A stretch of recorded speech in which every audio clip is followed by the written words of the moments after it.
I have been torn between talking about Cezanne and moving ahead to talk about Toulouse-Lautrec. And I was going to put 2 or 3 slides together about Cezanne.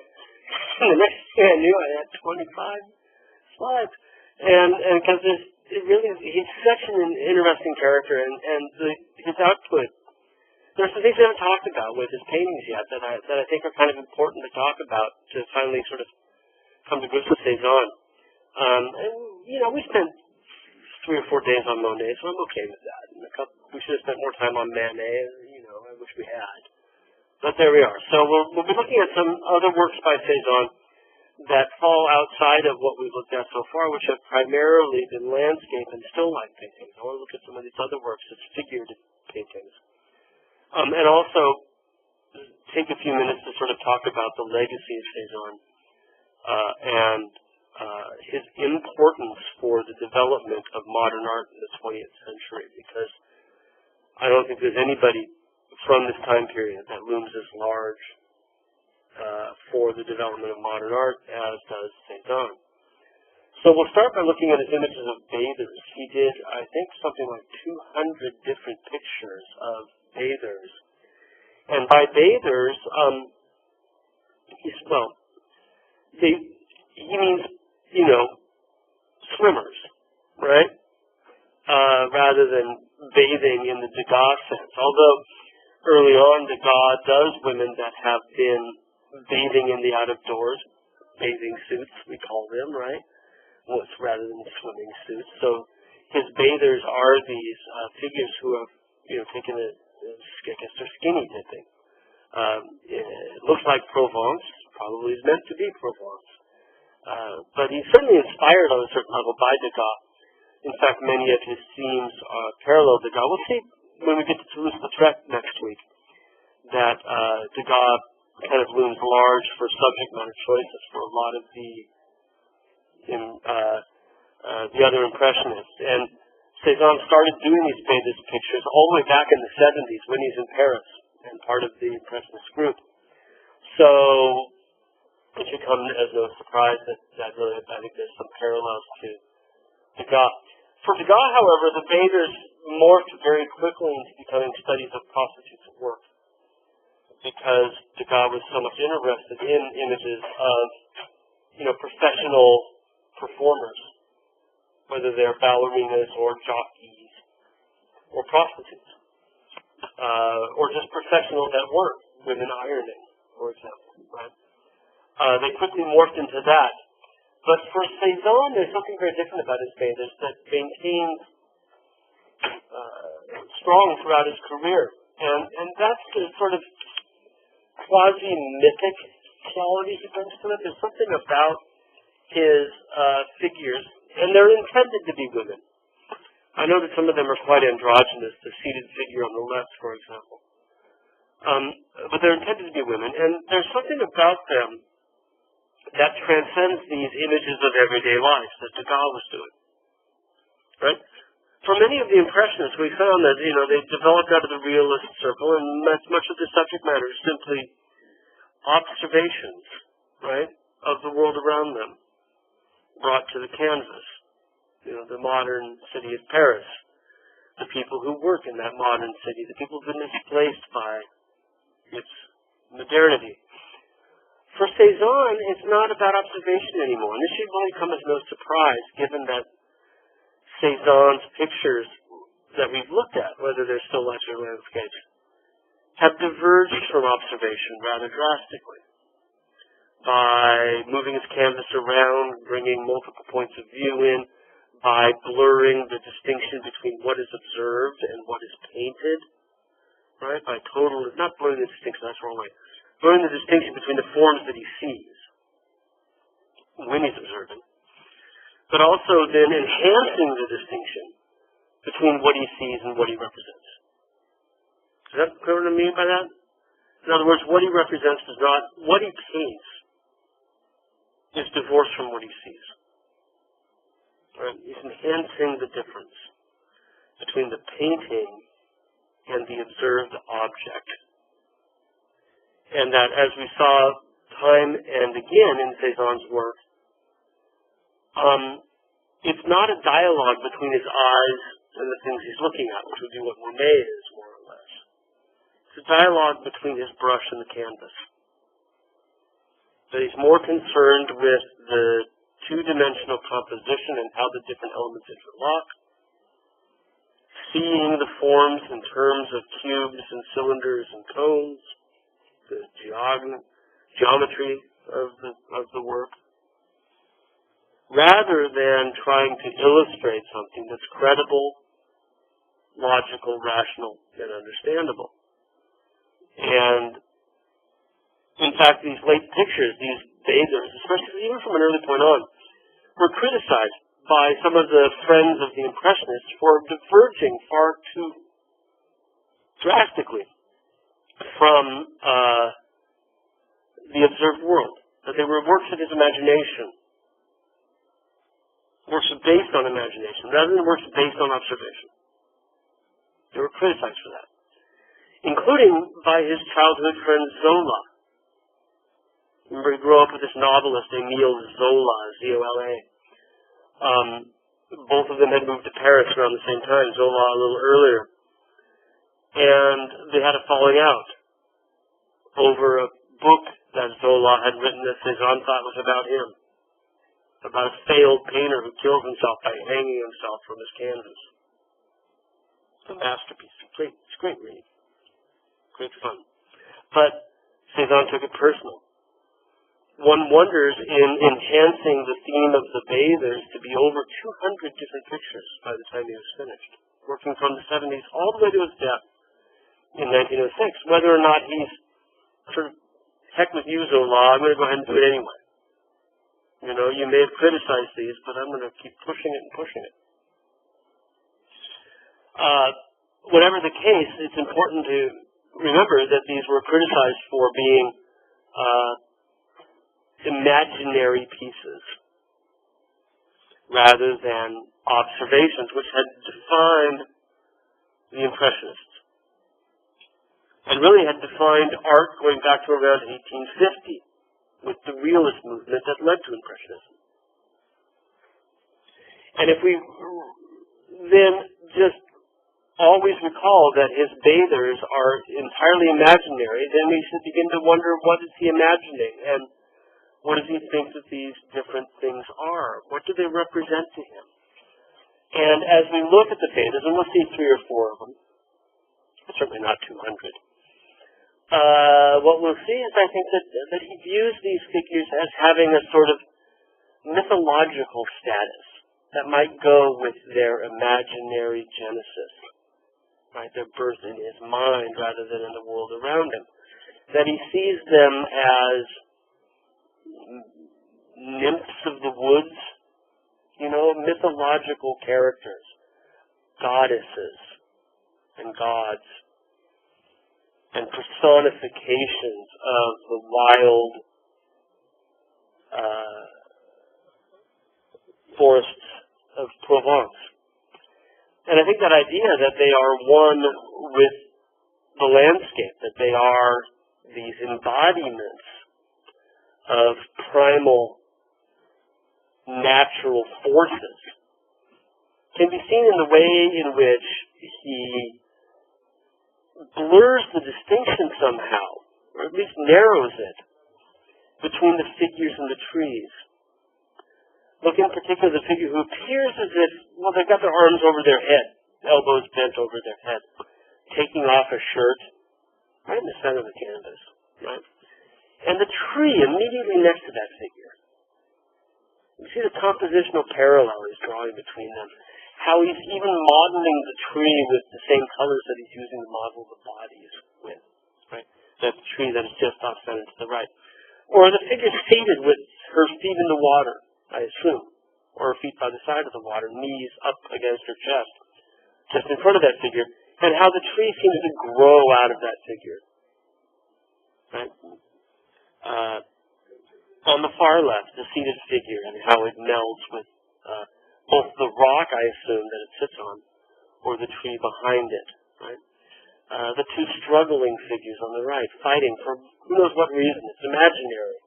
But certainly if you know your way, wade through Greek mythology, you know that these sorts of primal battles in wild nature are sort of part and parcel of Greek mythology. And sort of tying into that, but those two figures on the far right, framed by the two trees that are modeled in the exact same way, and then sort of disappear into the landscape around them. These are clues to, I think, how he's viewing these different scenes. So that was in the Baltimore Museum of Art. We have only a couple of these in local collections, but I did want to show a few more of them for you.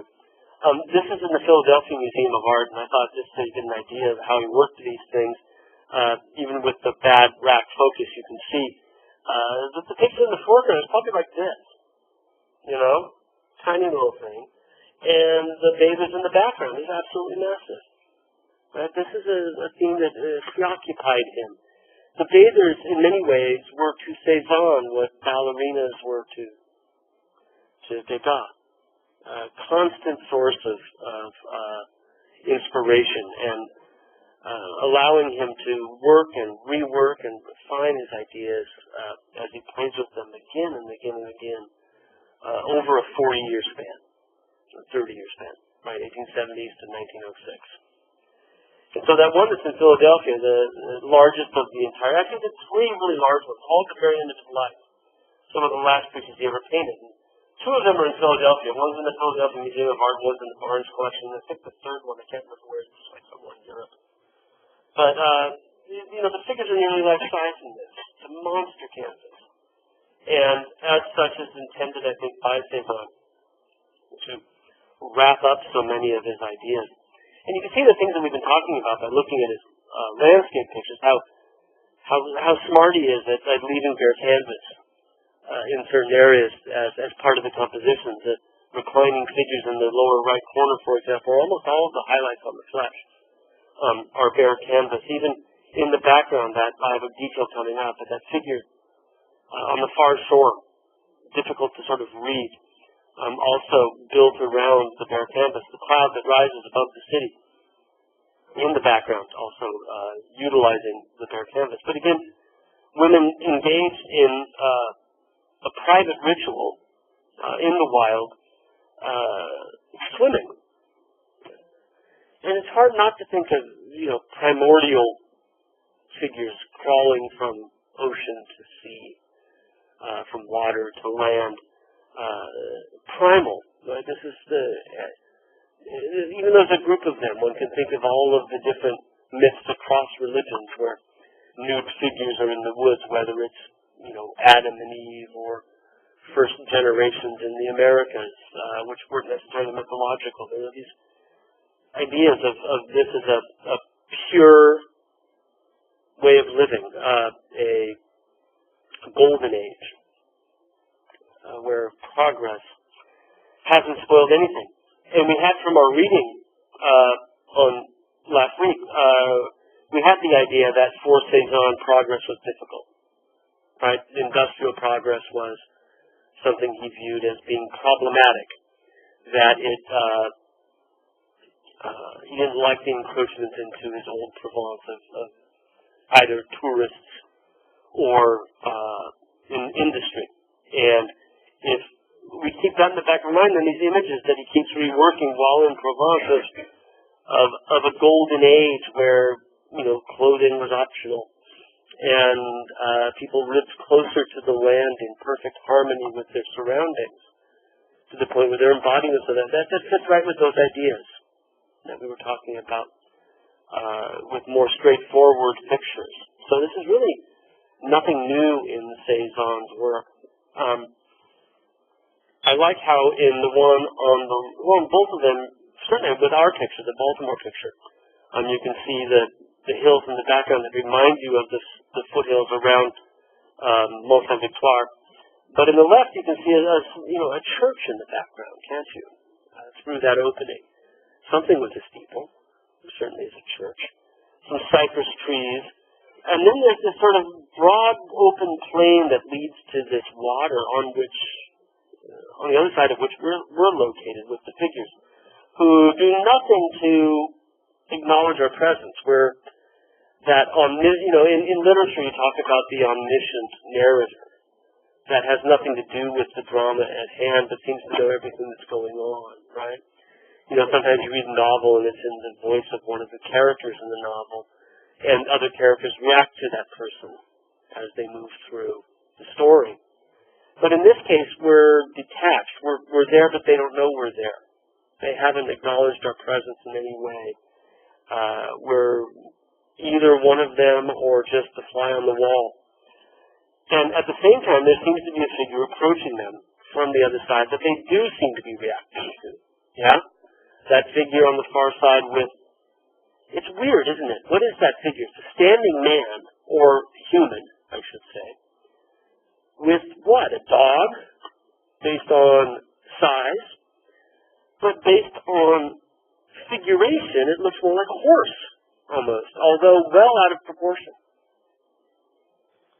None of that should surprise us in that Cézanne's attempts to represent, to link what he's painting with something in the world around him, is a loose relationship at best. And in works where he's entirely imagining, this is even more problematic. Right? The things we've seen Cézanne do in multiple other pictures we see him do here, blurring distinctions between forms, which we've seen in his landscape pictures, where walls and backgrounds meld into one. Well, look at the woman with the ponytail, the standing woman, and just follow, down her back, and you'll notice that Cézanne got kind of caught up in painting the sky between the trees, to the point where he wanted to continue that blue down and down and down to where it cuts half of her body off. Right? She has no left shoulder behind the ponytail, and the blue comes down and then eventually sort of fades out around the middle of her back, but it's impossible to sort of figure out where the rest of her body is or how the body should be turned in space. Directly beneath her hips, another woman there has been delineated, right, outlined, but then the colors of the background seem to have just totally taken her over, to where she's been washed in greens and blues and a sort of Beebimus quarry orange that we saw in other pictures.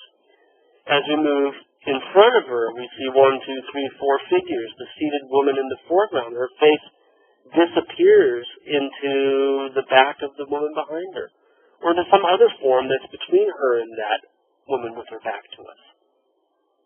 Again, the forms are impossible to read, but they're part of a composition, and that for Cézanne is the most important thing. There's a detail of our figure on the far, and that reads so much like a horse, doesn't it? Or a donkey, but certainly something that's been saddled. I don't care how you feel about your dogs, you don't throw saddles on them. Although when I was at Portland State, I had a student had a pit bull that had a backpack and carried his books over on campus, which was kind of cool. But again, he's not really delineating exactly what that is. It's an intruder of sorts, it seems, but it certainly seems as if that figure is clothed. But that thing that's hanging in the middle of its chest suggests almost like a backpack, and it's walking away from us, doesn't it? Especially the horse gives that sense, that it's not moving toward us, but away. So they've been disturbed, and he's leaving, but there's those two women on the right that look as if they want him to still, almost as if they're, don't go, leaning toward him as he moves away. Or maybe they're coming out from behind the tree. They're done hiding. Now that he's turned his back and walked away, and they can jump back into the lake again undisturbed by this unwanted foreign presence. The reason I'm talking so elusively about this is that I think that this imaginary scene by Cézanne, not based on observation in any way, shape, or form, but entirely the result of his many years of trying to compose rather than represent. That these things are open-ended. It's not about tying down a single meaning. It's not about tying down a single representation. But rather it's an excuse for working out the relationships between the different forms on the canvas. This is especially true when we look at the stuff that's happening in the immediate foreground. It looks as if these figures in the foreground are up to something with those four hands together, three women and four hands doing something. Almost, what, are they fanning some sort of primordial fire? You don't know, because he's left so much of it unpainted, right? Even their hands themselves meld into bare canvas. The figure on the right, who appears to have her hand on a rock, or was it a swaddle of clothes? Who knows? It doesn't matter. They're involved and engaged in an activity that exists only for the questions it raises and not for the answers it provides. And again, I think for Cezanne, some of those questions are, how do forms interrelate? How do they give us the spaces to track out our ideas in paint, and how paint works against, color works against color, how swatch works against swatch. It's a fascinating picture. It really is just, it's so very modern. And I mean that even 110 years later. It's such a modern picture, because it's not about representation at all, even though it still has those vestiges. And these sort of symbolic ideas are things that Cezanne works out again and again in these bather pictures. This one's in MoMA, and it's huge. Not that, doesn't it look like Godzilla or something? About the scale-wise, not green and breathing fire, right? But he looks like a giant stomping across the landscape. Look at that mountain range behind him. We've seen that mountain range. It looks like the one that's around the Bay of Estac when we look at those pictures of the bay. And what's fascinating about that mountain range, if it is indeed the same one, I didn't have time to compare it. If it is the Bay of Estac and the mountains that rise from the ocean there that we saw 2 or 3 times over, then he's painted the ocean in earth color. He's painted the earth in ocean color. He's working entirely from imagination here, playing with the place where the shoulders connect with the neck, because he's interested in the lack, what do we call it, bilateral symmetry, right, where you're not quite symmetrical, right? Everything seems like, the human body seems symmetrical, but it isn't. This is why we look stupid if you take half of our face and fold it over, right? Because the left and right sides of our face aren't the same, even though it looks symmetry. So he's playing with that bilateral symmetry in the shoulders and in the body. He's got one nipple on one side, but not on the other. It's pretty massive as well. It's like a scar. And he's playing with that idea, and he's using the bather, again, for the basis of this incredible composition, right? Where he thunders across the landscape, but he doesn't seem to know where he's going. It's as if he's walking forward somewhat tensively, choosing his steps carefully. At MoMA, for the longest time, when you walked into the Museum of Modern Art, this was the first picture you saw. You walk into the galleries, this is the very first picture you saw walking into the galleries, right? You had to come by, there was this wall, and you kind of walk around the wall to get to the entrance to the galleries. And you get in there, and there's Starry Night, there's the Ladies of Avignon by Picasso and all that, right? You get into, but this was the first picture, and they did that on purpose, because A, it stands out 6 feet tall. It's huge. Right? But B, it's this sort of like idea of what is modernism? It's walking into the void. It's stepping out of the landscape in a sort of heroic, gigantic way, and taking these incredible, gutsy chances. Maybe you would say that, I should say ballsy, right? Because that's how he called his early style of painting. It's ballsy. He's taking these incredible chances and striving for. Now, is it confident? Not always. It's fraught with potential problems. And here he is moving through this landscape that becomes this sort of barren void. And for Cezanne and for modernism, this is such an important issue, I think, and that why are they doing this? Why are they going these new directions? Why are they breaking all of the rules and violating all of the artistic traditions? Why are they doing that? And in many ways, although none of them came out and said in so many words, I think the issue is that the modern world needs a modern art. Right? The world had changed so drastically for these artists who were born around 1840. Cezanne, one of them, born around 1840. The world had changed so drastically for them that the traditions of art just simply, they were neutered as potential vehicles for communicating the ideas that were relevant to the modern world. They needed something new.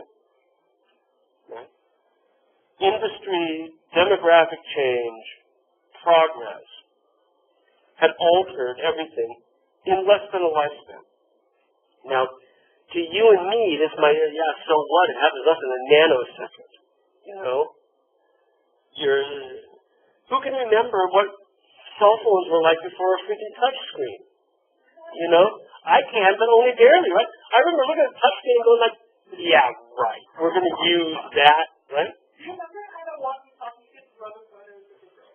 Yeah, those big things, like that, right?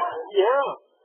And we look back at Dick Tracy with his watch phone and thought it was like utter crazy sci-fi, or Captain Kirk, you know, beaming up Scotty with the flip phone. Such, you know, changes happen to us so drastically, and things become part of our everyday life so quickly, so drastically, that we forget the degree to which this change must have had an impact on them. Okay? Because the pace has accelerated so much. Terrific picture, though. And again, all the things we've ever talked about with Cezanne, how the area around the figure obliterates the background. Right? That's what makes him seem so monumental, is the way in which he sort of carries some atmosphere with him, you know? And that mountain behind him just sort of disappears. The color of the landscape behind him. Cezanne has decided to put a river, it looks like, or some sort of stream running back behind his legs. But really what he wanted to do is just interrupt that brown. And give us a transition from that to the leg. Because if we brought that brown up next to the leg, it's going to be problematic as a composition. Again, spending every bit as much time in the sky, in the negative spaces as he spends with the solid positive objects, even bringing in colors that have no place in the sky, like those greens that he lifts from the mossy area in the lower right into the upper right of the picture. Just, again, it's an imagined scene. I may have had a model for this one. But in the long run, it's not about observation. Okay? Painting's not about observation. Painting's about composition. And yes, observational skills are important. They play a role in it. But at the end of the day, if the composition is no good, it doesn't matter how well you've observed it. This begins to get us, and we'll come back to more bathers, into the legacy of Cezanne for the 20th century. This could easily be a late Cezanne. You could easily be fooled. I could talk you into it, you know. The faces are different, but here we have these monumental figures in the barren landscape, not knowing where they're headed. The blue tonality that Picasso used in 03 and 04. Very much indebted to Cezanne, especially his later pictures. Like Cezanne, the horizontal lines simply don't line up anymore. Look at the horizon line and how it's utterly shattered as it comes up from the right behind the boy's head, then between the father and mother, and then off to the left. It simply jitters around. Because he learned from Cezanne that it's not about observation, it's about composition. Changing the proportions of the figures to give those feet that much more expressive power. To paint the negatives and pay as much attention to the voids in the picture as you pay to the solids. And if you stare at this picture long enough, you start to realize that the area between the two adults starts to pick up a life of its own. And almost as if it comes forward as an area that's been painted independent from simply filling the space between the two figures. Picasso loves Cezanne, absolutely adores his work. And this is the first of many examples that we'll see today where we can talk about the degree to which Cézanne sets the stage for the 20th century. That modern art as we know it wouldn't have happened had it not been for this one figure from the Impressionist group. Right? And it's not just Picasso. Right? And it's not just the film I'm going to show you today. It is farther and wider than all of that. So, back to this idea of the bathers, right? These mythic figures. And now, seeing those sort of symbolic pictures by Picasso, Cézanne's own large bather, we begin to realize that some of the things that we're seeing here, he's picked up in some of his other pictures. There's somebody on the far shore, for example. He's mucking around with the horizon lines everywhere we look. He's got these figures that tower over everything, or nearly everything, within the work. Sometimes the anatomy works pretty well. Sometimes it really sucks, right? The figure on the left with that leg that turns into this rubber band that doesn't have any bones in it whatsoever, right? Well, that's not the issue at hand. The figure that's kneeling down, right, is picked up again. And the face, right, that disappears. You could totally argue that this figure here is this figure here. Right? That he's taking the same composition. In each one of them, he's not done working. I think anymore, when I watch student work, and to compare student work to Cézanne is really not fair. But the idea, take the idea and just keep working it and working it and working it, because you're not done yet. Right? Because there's something more to understand from that figure. In this case, the Baltimore bathers and the Philadelphia one could see some of the ideas, some of the seeds being picked up, the blurring of distinctions. And I wonder, like I said, I had no idea what they're doing here. It looks like they're fanning a fire, doesn't it? Do you buy that? That's just a guess. I don't know. But they have their hands together on something. And then you look at, what is that thing there? Behind the tree. Looks like a campfire, doesn't it? Right? So are these our caveman elders, or somehow come back to repopulate the modern landscape? They're at least getting in touch with that. Getting in touch with their pure essence, what makes us human. Getting back to nature. With the idea of an intruder in each one of these, and with the idea of these figures nude and gathered around a lake, I think, like I said, that what Cézanne is doing is he's creating these mythologies. And just as the pictures don't necessarily represent anything that he'd actually seen, in the same way his mythologies are not meant to be a particular mythology. They're very personal, right?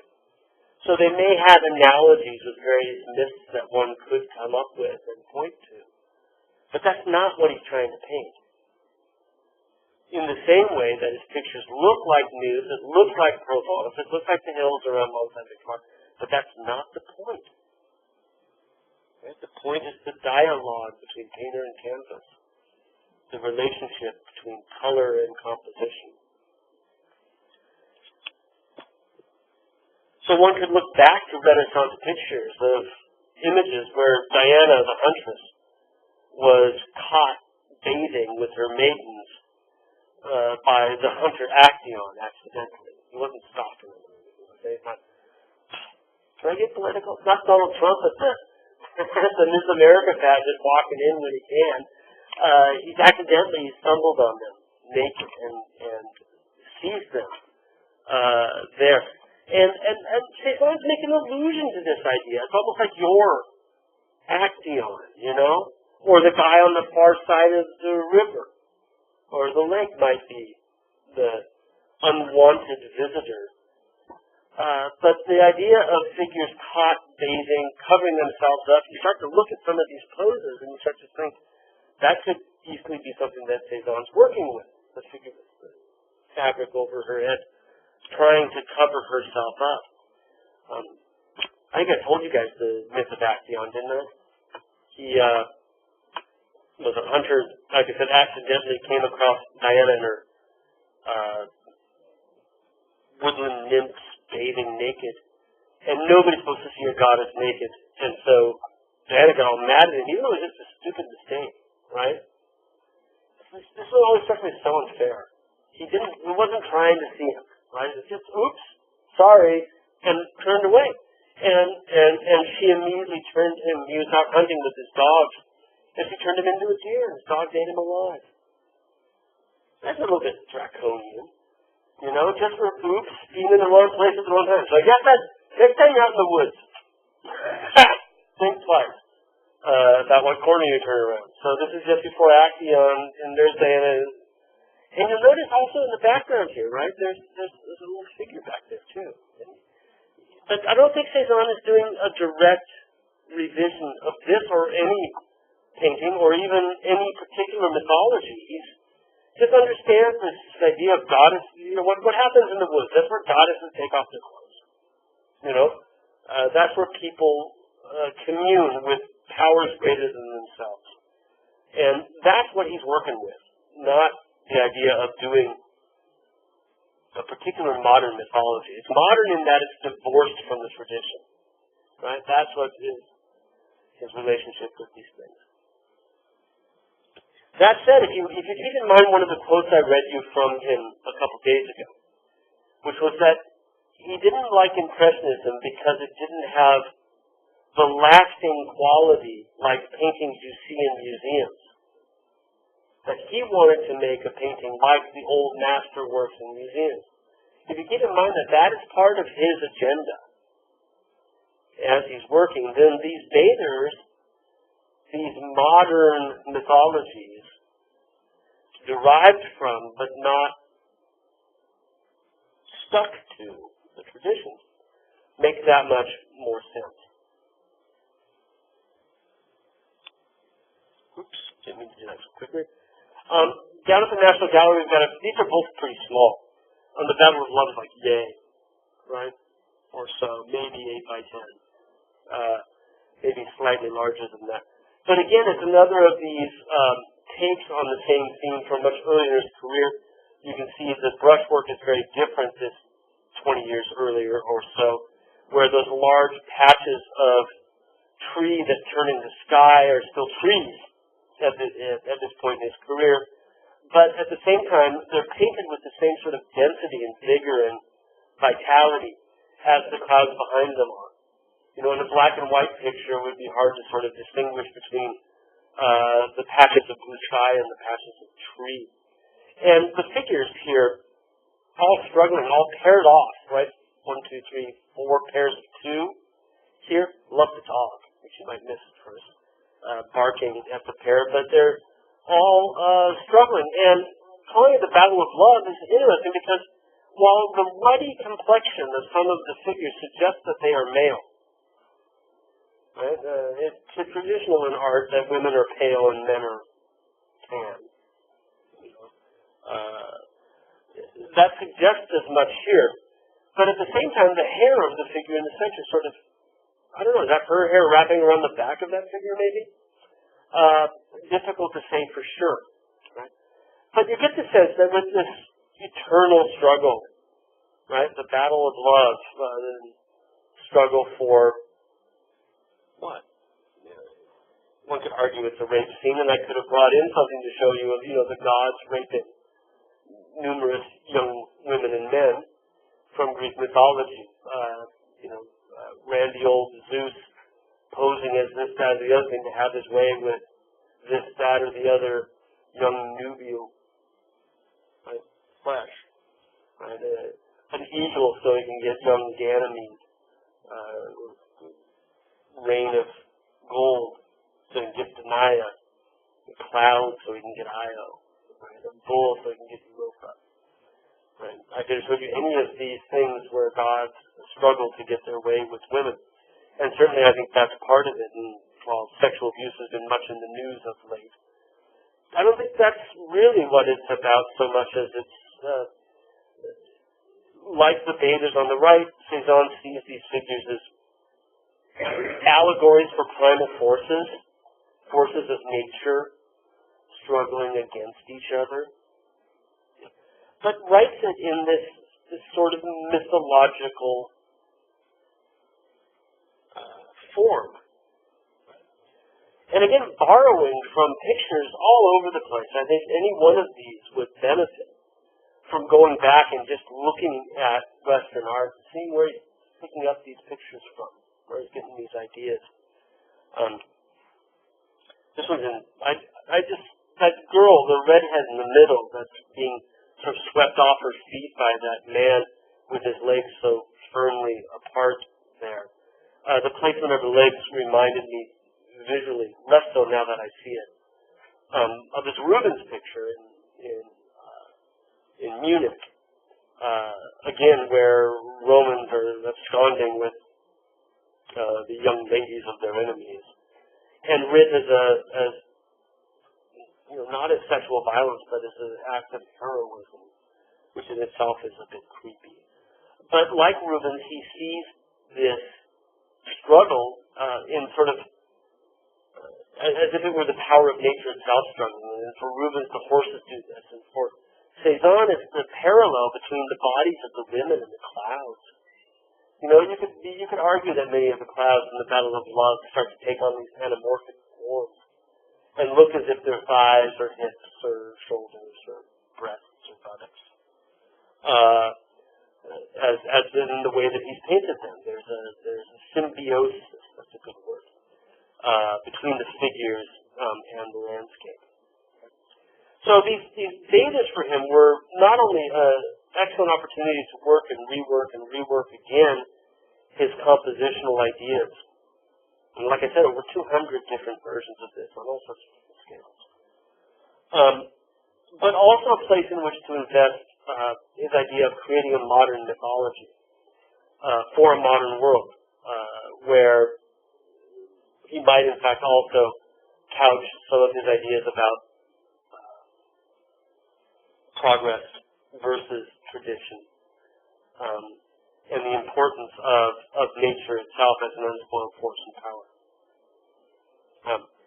Again, if we get to the legacy of Cezanne, his importance for modern art, these images of bathers where we see these primordial figures gallivanting around the sea, caught in a moment of, this one's less so, but often in harmony with their environment. In this case, maybe so, because, the violence of the figures is wrapped up with the sort of gathering thunderclouds overhead. I'd like to think that there's thunderclouds living here, Any given August afternoon, it can turn from blue skies to thunder in about a minute and a half, right, as those two fronts come together. And you get the sense with the density of those clouds that there is something that could be happening here. But that idea of figures that are drawn from Western art history and yet put into a modern environment is something that had a huge impact on Matisse. We often look at Picasso, we look again at Picasso, but for Matisse, I think, one of the things that Cezanne did, these mythological figures also presented him with inspiration to seek out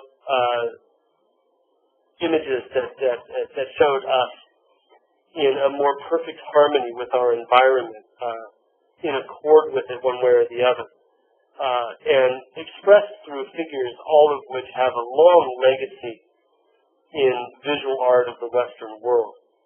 So with Matisse, every one of these figures could be drawn back to something very, very specific, and I bet that's true for Cezanne as well. But if you look at this couple embracing in the lower right corner of the Joy of Life picture on the right, you can see the way in which the figures meld as they embrace, not entirely comfortably, or the blue figures in the back with their arm around each other, or even the kneeling figure down below doing something inexplicable with the ground in front of them. These all have their roots in Cezanne, one way or another. And the other thing that may be a little bit less obvious, but is quite true, that has its roots in Cezanne, is the degree to which everything is painted. That there are no negative spaces. That the voids, the spaces between the trees, have just as much presence and play just as strong a role in the composition as the trees themselves do. And like Cezanne, Matisse has divorced color from description.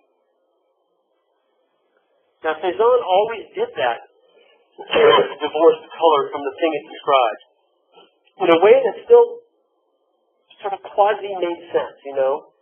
You can still sort of parse it out in your mind. But Matisse realized the potential in that. Pushes it a step further to where we have these blasts of orange and yellow and red and purple that have nothing to do with description. So we have a tree that is the same color of purple as the sky behind it on the right of the Matisse. That idea that the painter's job is not to describe that which he sees. The painter's job is to take what he sees and compose. Pay attention to how the different parts of the painting articulate, regardless of representation. Matisse realized that message, saw its potential, and pushes it further and further still. Excuse me, he's not alone in this. And everywhere we look in the first decade of the 20th century, it's not the best of slides. Kandinsky, before he gives up representation altogether, is finding these quasi-mythological scenes. You see the archer in the lower right corner, the horse with his teeth bared, climbing up the hill. These hills that have churches in them, figures standing in the lower right. We can see their hats and their arms out. But eventually it gives way to nothing but blasts of color. Right? Nothing but just these eruptions of pure color that build up to make the composition. Well, that's Cezanne on steroids, or Cezanne on acid, you know. That's Cezanne times 10. Those are his ideas taken to the next logical limit.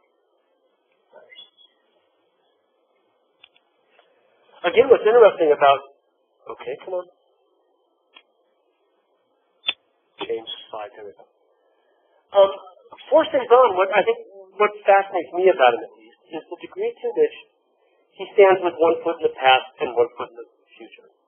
Like he's really taking traditions and upending them and moving forward. So in this particular case, he has an actor, Harlequin, which has a long tradition in French art. He's part of an acting troupe called the Commedia dell'arte, the Italian comedians.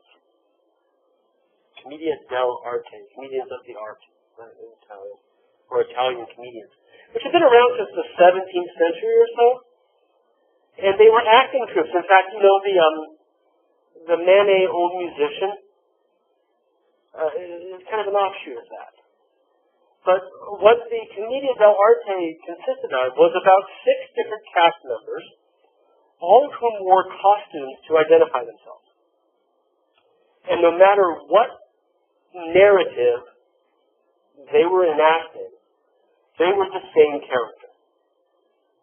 So Harlequin was a jester, and he would always appear in Commedia dell'arte production, but he always looked like Harlequin. He always wore this diamond-patterned costume. And this is true for all of the characters as they appeared and reappeared. You don't really have a modern analogy contemporary. If you know movies from the 30s, the Marx Brothers.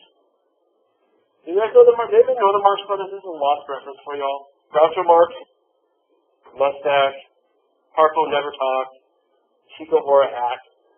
They were in a dozen movies in the 30s and 40s. Funny as you guys should see them. We should have an art movie night, show you Night at the Opera. Funnier than all get out, and just anarchic and anyway. They were always the Marx Brothers, no matter what. Right? No matter what we did, they were exactly the same characters. Do we have anything like that today? Even Jim Carrey is kind of like, slightly different. So he's always kind of Jim Carrey, right? But he's still a bit different every time, you know? You would never put, for example, with Will Ferrell, you would never put the guy that was Casual Friday in the American underwear in a different story entirely. right? But that's what these were like. Okay, so in other words, you always showed up in the exact same costume wherever you went, right? And it's a group, part of a group of characters that were these, and it was not just one group, right? But there were commedia dell'arte figures everywhere, and you go, oh, I'm going to play Harlequin, or I'm going to play Pierrot, right? This is his son, by the way, posed as Harlequin. So this is sort of autobiographical, and we talked about this a little bit. When we looked at the Masked Ball of the Opera, the figure on the left is part of the Commedia dell'arte, right? So it's one of these stage figures dressed up in that particular stage costume, right? Ponticello was that figure. So Cezanne, like I said, is standing with one foot in tradition and then using that as a way to forge forward. Like Dostoevsky, he does still life. He does mythological scenes. These are all so traditional, and yet he's using them as the springboard to dive into an utterly new way of looking at it, right? So here's another picture of the Italian comedians. And that's Pierrot in the middle. And I think that's Harlequin in the lower left, right? Not diamond shaped here in the 18th century, but with the multicolored suit with the bells sitting on the floor there. No, there he is in the background. Take it back. You see him right behind the guy with the hat? Right here. Huh? See the diamond pattern on the suit back there? There he is. So this is our Italian comedians, and Cezanne's very aware of the traditions of French art and using those as a way to sort of push himself forward. So with Watteau, we have this idea of the curtain pulled back, and here are the comedians on stage, and Cezanne picks that up. Right there's the curtain swept back behind him, and he's stepping forth on stage. Stepping forth to this great unknown, like the bather that we saw, right? But at the same time, using this tradition of images of this acting troupe to sort of come out with these incredibly sort of forward-looking and very, very modern pictures. And I'm always amazed at how early this is in his career, given that this is such a risk-taking picture and so modern in so many ways.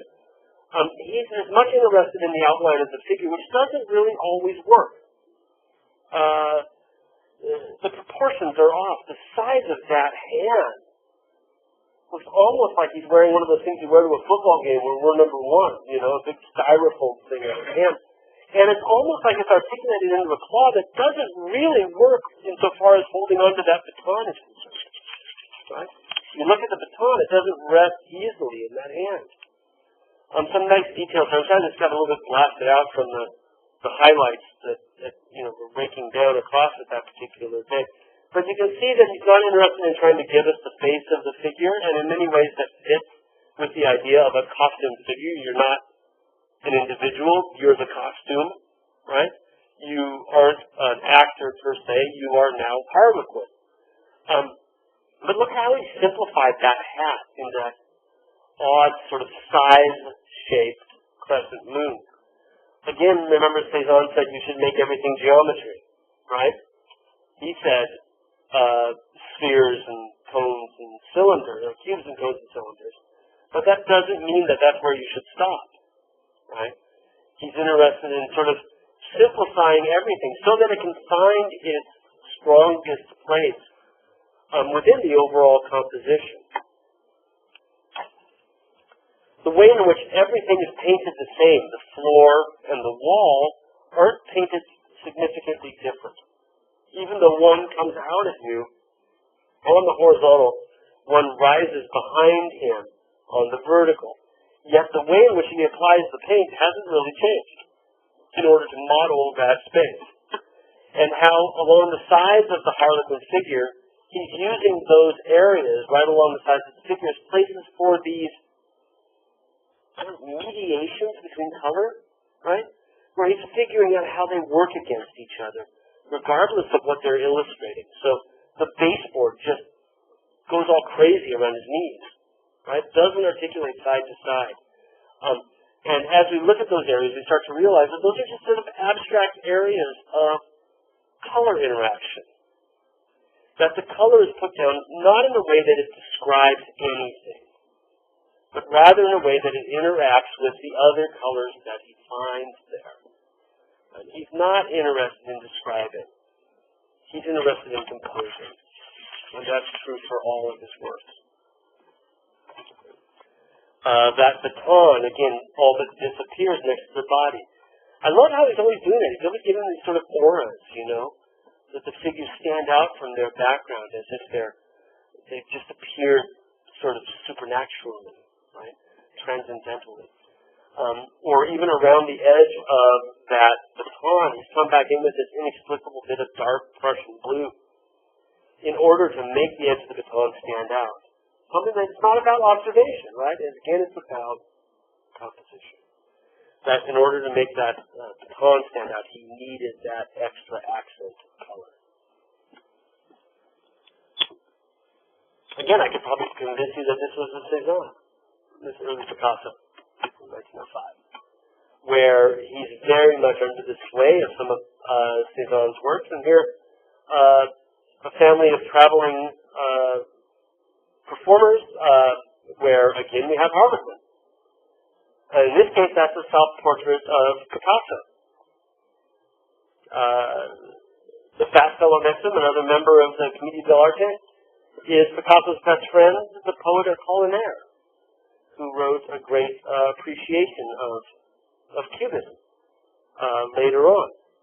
But again, like Cézanne's Beethoven, sort of on the verge of something unknown, in a landscape that's neither here nor there, windswept and undefined, where the sky is every bit as worked up as the ground is, and not with the idea of working it up for detail. It's working it up so that it has an active presence as part of the composition. Right? And that's true everywhere in the work. I think probably our last Cézanne that we'll look at, and again, I'm amazed at how early these are because they're so bold and so forward-looking in so many different ways. This boy in a red waistcoat. And again, we would have looked at these in person, but they're still closed, darn it. I don't know what's going on in those rooms. But again, it's not about a portrait per se. It's not, and I don't know if that's his son or not in both of these pictures, but really it's posing the figure in the interior as an excuse for working out how do the different compositional elements work. Look at that goofy chair in the lower left corner. You know, it almost looks like it's tipping over. Right? Look at the angle of the chair back is at. It just kind of doesn't, but again, for him, we've seen these angles that come across, right?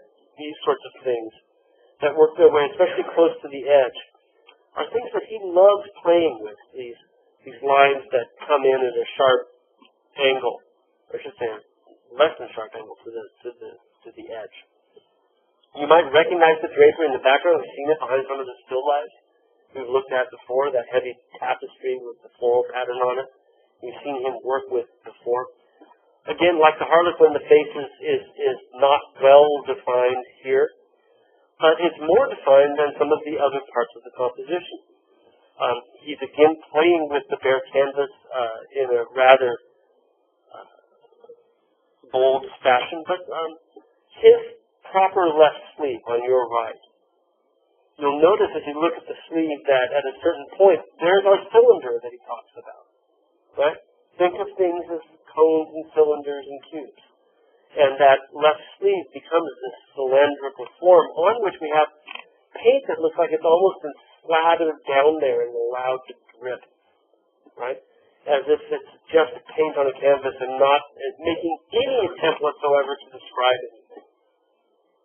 It may have been inspired by a crease or a fold in the fabric, but in the long run, there's that dark navy blue and that bit of, it's on the sleeve here, right?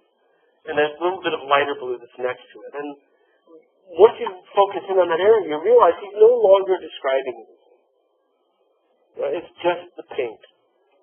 And I don't have the detail of that section, but I do have the detail of that hand, right? And the area around those pants, which have a leather thing that folds up in the front, sort of like sailor pants, you know, there's a leather front on them. And that large blue bit that sort of doesn't have much explanation. But then look at his hand or the area next to it, that brown. Remember going all the way back to like 1873 when we looked at that house, that picture of the house outside of Paris, where the sky was in the back. And we were looking, this is when Pissarro first said, paint with the primary colors.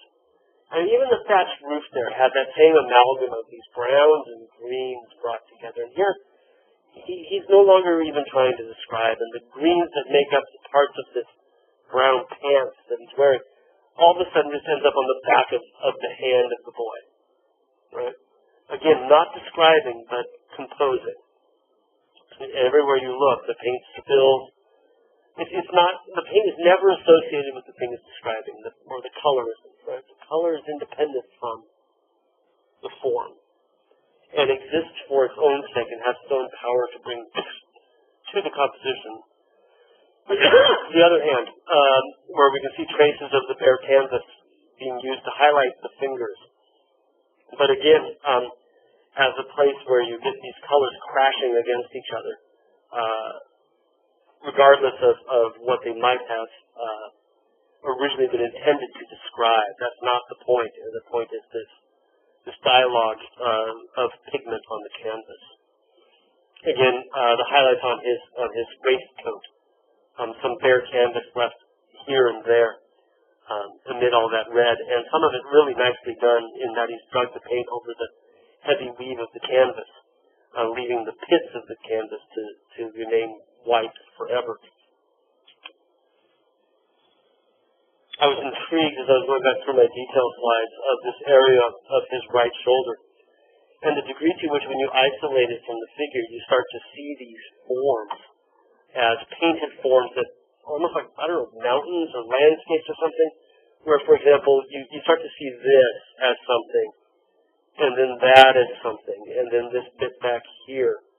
Right, these large jigsaw puzzle pieces, that each of which works together so that area, especially this area here, right, underneath his armpit, which is supposed to be behind the figure, and works well enough behind the figure, but then when you start to pay attention to it, right, as a shape that's been cut by the sleeve and by the edge of the waistcoat, right, that paramecium shape. It starts to come forward almost, doesn't it? Can you see that? That green bit is starting to move forward, and you start to pay attention to it as a proactive part of this composition, with as heavy a role to play as any other part. It's not background. It's not negative space. It's not a filler. It's part of the composition, and there is no part of the composition that is dull or inactive. This is Cezanne in a nutshell. Again, Matisse loves Cezanne. Matisse had some money, and he's relatively old for this generation of artists. He's born around 1860 or so. But he absolutely adores Cezanne and owns more than a few pictures by Cezanne. And this nude model, I remember the first time I saw this in MoMA, I thought it was like a really wild late Cezanne, where he's really pushing it. And then you realize, oh, wait, it's Matisse. And it's just it's a studio work. You can see another artist in the background sketching. But again, you wouldn't be wrong I wouldn't tell you wrong on an unknown slide exam if you said this was by Cezanne, because the color scheme is similar. The way in which the colors that he has, those pine greens, sort of invade areas where they don't belong, where he starts to see structural elements like the muscle in the figure's proper right leg as being forms that aren't describing, but are compositional areas, that trapezoid formed by his quadricep, right? As forms of the way in which the shadow becomes this sort of staggered bit of blue off of that ill-defined foot. Right? All of these things are lessons that came from Cezanne.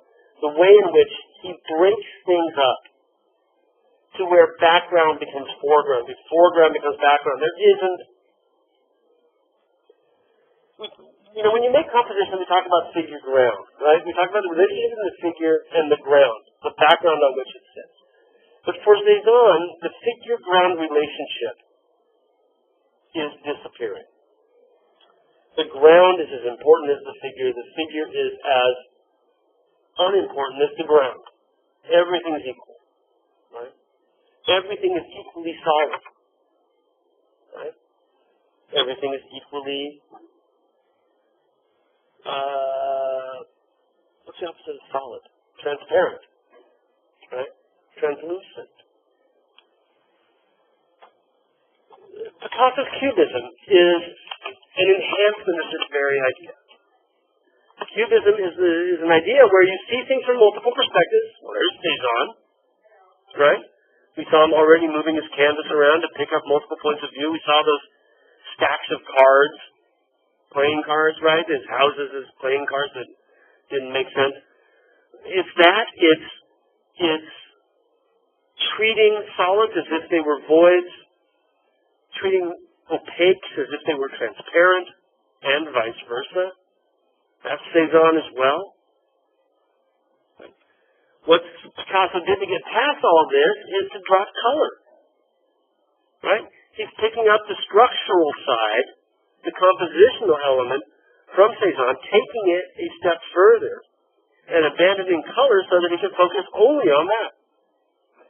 But that doesn't mean that Cezanne's shadow isn't cast across Cubism.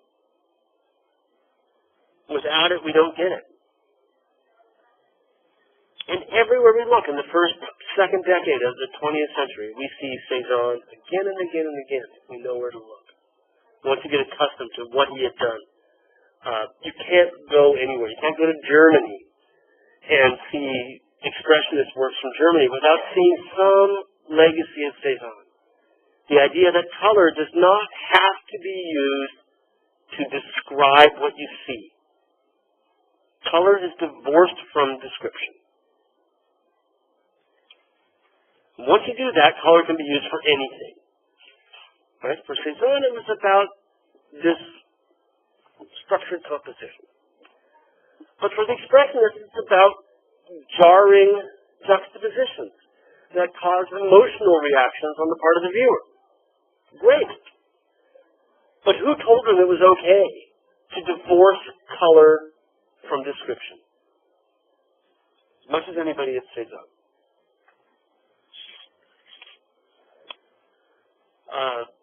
I don't know, I'm just casting, this is going to wander a bit. I was just sort of casting around, thinking about people that I like from the early 20th century and the degree to which one can see Cezanne elements in them.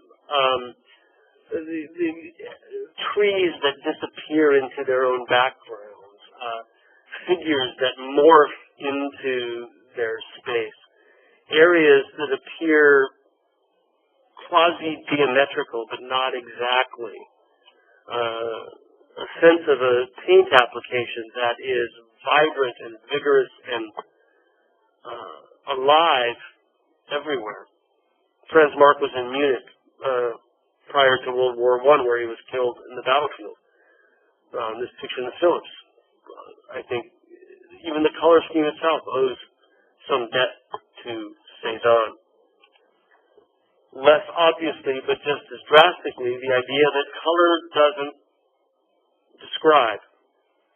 Color has a different role to play in painting than description, is something that Matisse pushes far past anything that Cezanne would ever have tried.